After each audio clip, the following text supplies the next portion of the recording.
Hi everybody, welcome back again di Altcoins Update. So, untuk update kali ini kita akan bahas Ethereum. Jadi ini masih seputar requestan daripada teman-teman di Telegram juga. Kita kemarin udah ngadain vote. Pertama kita pilih untuk update Cardano dulu karena kayaknya Cardano Army butuh update ya. Dan sekarang kita akan bahas sedikit untuk Ethereum. Jadi Ethereum terakhir itu kan melakukan the merge sekitaran bulan September. Jadi saya tadi kayak review back atau flashback lagi sedikit biar tahu juga dong update perkembangannya seperti apa.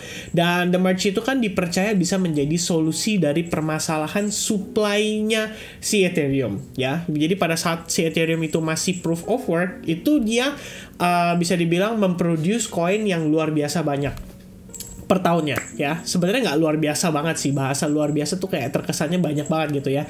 Tapi masalahnya itu adalah dengan Ethereum istilahnya menghasilkan reward yang istilahnya banyak itu ya banyak sih, angkanya sebenarnya lumayan banyak karena kita bisa lihat perbandingannya setelah the merge itu jauh banget penurunannya dari angka yang bisa dibilang diproduce ya sama si Ethereum. Karena kan setelah dia the merge dia ubah jadi proof of stake dan sekarang akhirnya di staking, itu sebenarnya bisa memberikan banyak peluang yang cukup baik untuk si Ethereum itu sendiri. Jadi memang kalau misalnya teman-teman berencana untuk invest Ethereum jangka panjang, saya pikir Ethereum bakal tetap menjadi satu produk unggulan atau blue chip lah buat market crypto secara keseluruhan.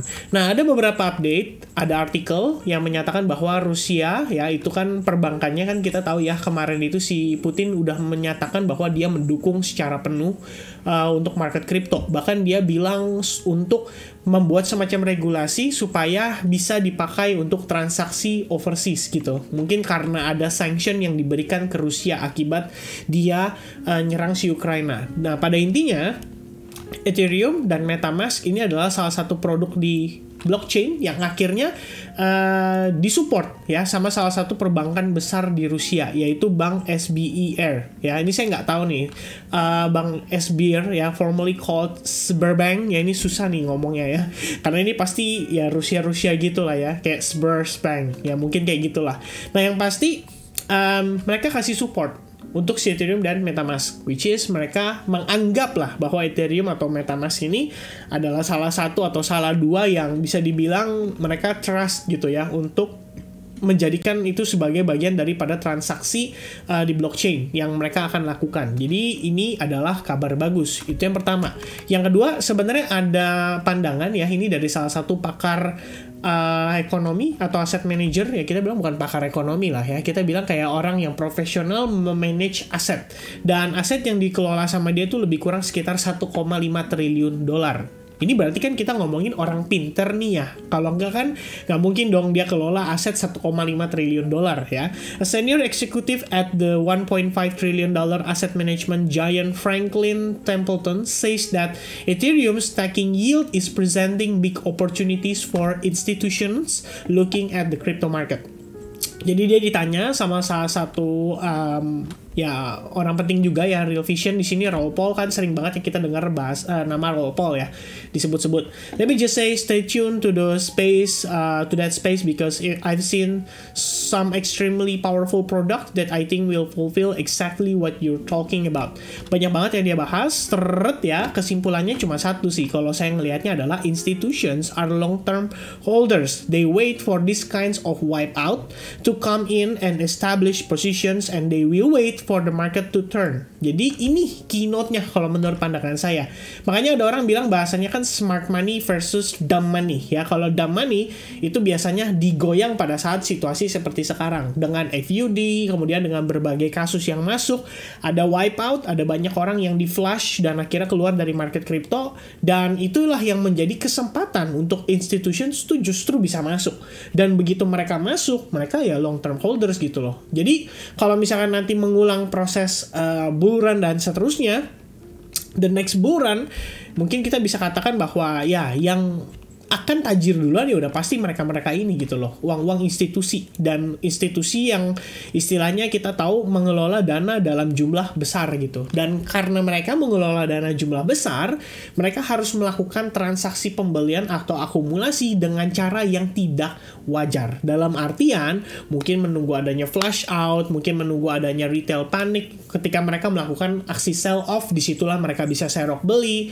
Dan tentu saja proses akumulasi nggak bisa langsung seketika. Kayak misalkan contoh, sekarang kita ngelihat 1,5 triliun dolar aset. Seandainya kita nggak ngomongin semuanya, karena kan mereka ini orang-orang yang ngerti banget money management, mungkin melihat market crypto itu resikonya masih besar karena kan belum ada regulasi yang jelas. Ya bisa aja mereka cicil cuman dengan 1,5 miliar dolar dulu, ya kan, kemudian cicil misalnya ya 10 miliar dolar, itu pun nyicil uang segitu di market crypto sekarang itu nggak gampang. Begitu mereka ngelakuin hal itu pasti langsung ketahuan sama teman-teman, istilahnya nanti bakal muncul tuh di Wells Alert lah dan lain sebagainya, which is mereka harus beli dengan OTC misalnya. Bahasa OTC itu artinya over the counter, jadi kayak transaksinya tuh nggak kelihatan di market gitu.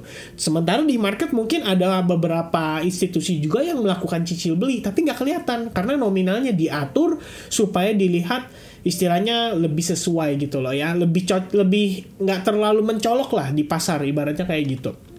Dan akhirnya di sini key pointnya ya, Cole says that another wave of institutional adoption will likely occur during the next bull run when institutions see their competitors profiting. Jadi intinya ada institusi yang sekarang ngambil momen, dia yang beli, lakukan akumulasi dengan posisi market dalam keadaan bear market. Adapun mungkin nanti institusi yang baru ngelirik setelah anjir si perusahaan A, si perusahaan B udah pada cuan nih, kita harusnya ikut juga nih di market crypto, dan akhirnya massive adoption itu baru akan terasa lagi pada saat next bull run. Kayak sekarang kita ngelihat ya harusnya semakin lama semakin boring market, semakin lama semakin sepi, dan itulah yang namanya winter market. Winter market tuh nggak pernah excited. Kalau misalnya winter market dibuat excited, everyone pasti bakal tetap istilahnya berada di market crypto, dan itu yang sebenarnya bisa dibilang memperlambat proses kita untuk menuju ke next bull run. Karena untuk kita ngelihat next bull run, kita butuh market justru frustasi dulu. Oke, teman-teman?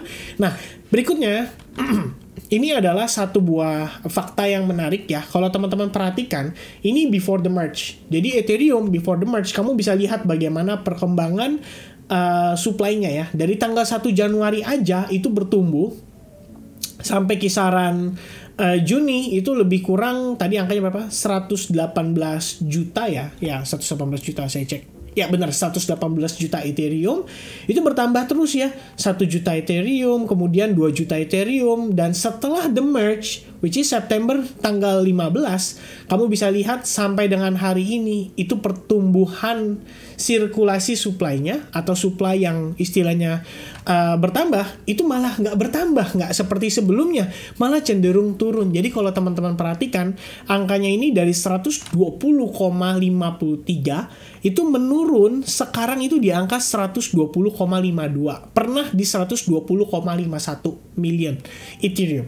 Which is hasil dari the merge itu sudah cukup baik ya. Kita bisa lihat bahwa Ethereum bisa dikatakan cukup sukses mengatasi permasalahan supply mereka yang terlalu berlebihan. Artinya sekarang hasil dari yang di stake mungkin yang diterima oleh orang-orang, rewardnya itu sangat nggak banyak ya, sangat terbatas bahkan atau sangat sedikit, dan akhirnya karena banyak transaksi yang terjadi di jaringan Ethereum itu kan sebagiannya akan di burn sama mereka, dan itulah yang menyebabkan akhirnya secara tidak langsung supply daripada Ethereum itu bisa terdeflasi, dan itu yang memang diusahakan untuk coba diatasi oleh Ethereum dengan melakukan the merge tadi itu. Dan tentu saja kalau misalnya kita lihat seperti ini berarti memang yang namanya Ethereum akan menjadi aset deflasi kedepannya, itu bisa terrealisasi. Tapi pertanyaannya adalah hal apa yang akan dilakukan oleh Ethereum berikutnya untuk meningkatkan banyaknya transaksi di jaringan Ethereum ya. Itu yang akan menjadi pertanyaan berikutnya. Tapi untuk masalah supply, setidaknya pertumbuhan supply-nya itu sudah berhasil ditekan. Dari yang tadinya sangat signifikan naik terus menerus ya, every month itu naik bisa sampai ya lumayan lah ya, beberapa ratus ribu koin, itu lumayan banget sih. Dan akhirnya sekarang ketahan di angka 120 juta, which is ini bagus sekali ya teman-teman. Jadi so far untuk Ethereum kita bisa lihat hasil dari the merge mungkin cukup memuaskan. Kita juga lihat ada beberapa yang mungkin dikatakan bisa dibilang ya kabar baik lah, karena mungkin akan ada adopsi besar untuk Ethereum ke depannya. Jadi memang kalau misalnya kita ngomongin buat investment jangka panjang, Ethereum udah no debat menjadi salah satu kripto yang memang wajib istilahnya kita pegang gitu, karena kita bilang ini kayak blue chip lah ibaratnya. Alright, so next one kita akan bahas sedikit untuk price actionnya.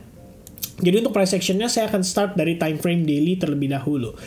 Pertama untuk Ethereum sebetulnya kemarin itu kita ngelihat dia sentimennya juga memang cenderung positif karena ada sebuah inverse head and shoulders yang terbentuk dan pada akhirnya berhasil break. Sama halnya seperti Bitcoin.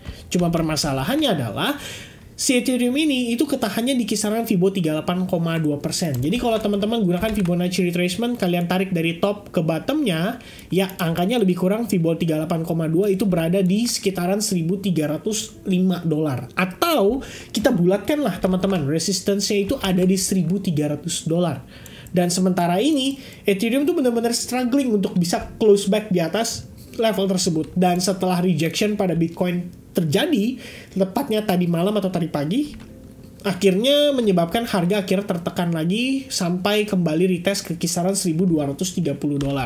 Dan memang kalau misalnya kita lihat prosesnya, mungkin saja Ethereum saat ini itu setelah break dari si neckline, kita sekarang kelihatan cenderung terpullback untuk ngetes kisaran area resistance terakhirnya. Dan teman-teman bisa lihat di sini terdapat resistance yang sekarang mungkin saja become support. Dan itu adalah satu area yang kita boleh consider untuk melihat apakah ada peluang untuk tradingkan si Ethereum di sana. Dalam artian, apakah kita bisa melakukan long buy position pada Ethereum dengan istilahnya visit ke area resistance terakhirnya. Nah untuk saya personally sebenarnya saya expect melihat ada reaksi dulu nih dari buyersnya masuk dulu ke market sehingga kita bisa mempertimbangkan apakah Ethereum ini memang ideal untuk kita buyback atau istilahnya kita beli lagi untuk kita transaksikan mungkin untuk short term ataupun mid term.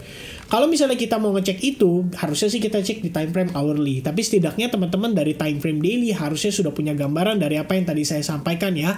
Karena kita ngelihat proses penurunannya pun di sini itu masih cenderung korektif. Kita nggak ngelihat dia turun sangat agresif dan bisa dibilang tertekan sekali. Tapi setidaknya ya kita bisa katakan sama-sama lah ikut ketarik juga ya dengan situasi daripada si Bitcoin saat ini. Alright, so let's take a look a bit at time frame hourly-nya. Jadi kalau teman-teman perhatikan di sini, ini adalah support line yang sebetulnya harusnya kita bisa bertahan di atas area ini ya. Ini adalah area resistance sebelumnya yang sudah berhasil di break, dan kalau misalnya kalian lihat dari mana powernya datang, itu dari kisaran area range ini. Jadi kalau misalnya teman-teman gunakan time frame 4 jam, ini bisa kelihatan ya, ini sebenarnya ada satu pergerakan yang sangat masif dan datangnya itu dari kisaran area $1.200 lebih kurangnya. Dan menurut pandangan saya, itu adalah satu area yang kita perlu pantau karena bisa saja menimbulkan reaksi dari buyers. Jadi buyers istilahnya bisa masuk dari harga kisaran level tersebut. Meanwhile, untuk resistance ini kalau kita extend ke samping, ya sekarang fungsinya itu sebagai area support juga. Jadi kalau misalnya kita lihat dari time frame 1 jam, ini sebenarnya adalah area dengan pertimbangan support yang cukup tebal. Ekspektasinya adalah mungkin ya, worst case scenario adalah kita ngelihat si Ethereum terkoreksi sekali lagi, tapi nggak terlalu jauh dan akhirnya menyebabkan yang namanya terjadi divergence. Ketika harga create lower low, tapi mungkin pada nanti si indikatornya itu menciptakan yang namanya higher low. Dan akhirnya kita ngelihat terdapat semacam divergence. Mungkin itu bisa menjadi sebuah indikasi awal dari potensi market bisa turn around dari kisaran area atau harga seperti sekarang ini gitu. Kalau misalnya kita lihat dari time frame hourly-nya, jelas banget kita udah break dari lowest price sebelumnya, which is di sini dan di sini. Dengan demikian kita punya area supply di atas ini. Karena kita lihat terjadi ketidakseimbangan order di sana, menyebabkan lebih banyak sellers dibandingkan yang mau beli, dan akhirnya harga itu cenderung tertekan dan kita dapat diskon lah ibaratnya untuk si Ethereum ini. Kalau misalnya kita ngelihat posisi saat ini, seandainya nanti kamu ngelihat dia naik, masih ada kemungkinan kita terkena rejection lagi. Kecuali kita naik dengan sangat impulsif, which is kalau saat ini kita butuh sebetulnya semacam ya sebuah dorongan lah, entah itu dari makroekonomi atau mungkin dari sisi internalnya market crypto sendiri. Jadi kalau misalnya buat saya personally sekarang melihat ini kenaikannya bisa dikatakan cenderung korektif. Nah, sebetulnya bisa dimanfaatkan mungkin buat teman-teman yang lebih tipikalnya scalping atau quick trade, ini bisa dimanfaatkan karena saya pun ngelihat di time frame 15 menit kita ngelihat sudah terjadi yang namanya break ya terhadap area high level sebelumnya.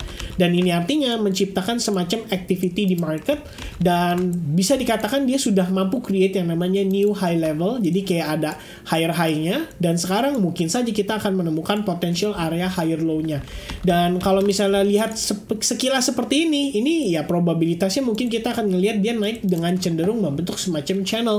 Bisa dimanfaatkan buat teman-teman yang mungkin lebih prefer untuk melakukan transaksi di scalping. Dan buat saya personally, saya ngelihat di sini sudah terdapat yang namanya V formation ya, which is pada saat proses pullback ini akan saya perhatikan dengan seksama karena bisa menimbulkan sebuah opportunity untuk melakukan transaksi long pada si Ethereum. Dan ya, sementara ini sih kalau saya lihat kurang lebihnya seperti itu. Kalau misalnya harga masih terkoreksi turun, mungkin kita bisa ngetes lagi terhadap area demand zone before akhirnya kita mendapatkan reaksi lagi untuk kemudian harga Ethereum itu bisa kembali terrebound. Dan untuk saat ini proses penurunannya saya udah lumayan suka karena dia cenderung korektif dan cenderung chill ya, santai dibandingkan dengan naiknya yang lumayan lah, kayak 2-3 candle dia naik lumayan signifikan, and then proses turunnya sangatlah memakan waktu, which is kita ngelihat dia cenderung korektif, dan itulah yang kita butuhkan untuk Ethereum bisa kembali terrebound lagi. Dan mungkin teman-teman kalau misalnya perhatikan ya, untuk proses retest di bagian atasnya kalian bisa gunakan Fibonacci retracement untuk tahu juga area-area yang mungkin divisit oleh si Ethereum. Like for example, misalkan di kisaran $1.248 akan menjadi potential area resistance-nya. Jadi kenaikan dari sekarang ke sana ya more or less sekitar 1,2%, kecil memang, karena memang ya kita juga harus adjustment ya dengan kondisi saat ini. Kita nggak bisa expect pergerakan yang sangat signifikan, walaupun sebelumnya kita habis dapetin pergerakan yang signifikan.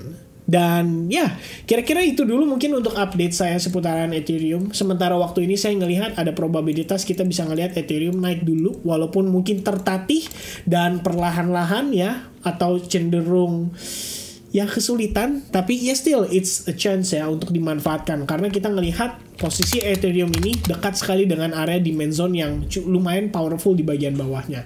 Oke, saya rasa itu dulu teman-teman untuk update saya seputar Ethereum. This time update kita lumayan panjang karena kita sempat sisipkan juga buat teman-teman yang mungkin mempertimbangkan untuk berinvestasi juga di long term untuk si Ethereum. Dan selebihnya kita bahas tadi seputar trading. I think that's it everybody. Thank you so much for watching. I hope you guys enjoy dan sampai ketemu lagi di update berikutnya. God bless everyone. Cheers guys. Bye bye.